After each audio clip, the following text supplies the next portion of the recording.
최근에 대안교육에 대한 관심이 높아지고 있습니다. 대안교육 법안이 통과되면서 올해부터는 제도권 진입이라는 새로운 전기를 맞고 있는데요. CTS 연중기획 다음 세대가 희망입니다. 오늘은 국회를 통과한 대안교육 법안이 학교 현장에 어떤 변화를 가져다 줄지 주목할 만한 내용을 살펴봤습니다. 김인혜 기자입니다. 대안교육법은 우리나라에서 대안학교가 본격 등장한 1990년대 후반부터 가졌던 과제를 20여 년 만에 풀어낸 것으로 평가됩니다.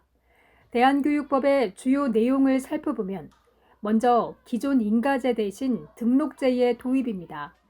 국가와 지방자치단체는 대안교육 발전을 위해 필요한 시책을 수립 지원하도록 하고 대안학교 설립자는 대안교육기관을 교육감에게 등록할 수 있도록 했습니다.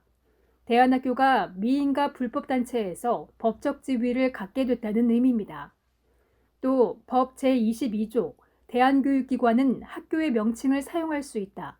이 경우 명칭 앞에 대안교육기관임을 표시하여야 한다고 명시되어 있습니다. 그동안 미인가 대안학교는 학교 명칭을 공식 사용할 수 없었습니다. 학교를 사용할 경우 민원이 다수 발생했고 제재도 받아야 했습니다. 이제야 비로소 학교라는 명칭을 당당하게 사용할 수 있게 됐습니다. 대안적 교육에 대해 국가가 공식적으로 인정한 겁니다. 특히 대안학교 학생들과 학부모들이 취약 의무를 유예할 수 있도록 한 점이 주목됩니다.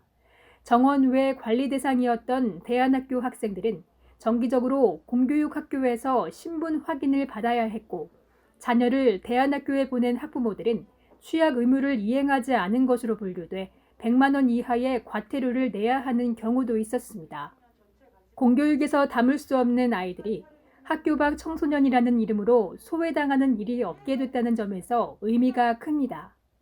그동안 미법 상태에서 불법이라는 그 오명을 받았는데 이런 오명을 벗게 되고 우리가 원하는 교육을 마음껏 할 수 있게 될 겁니다.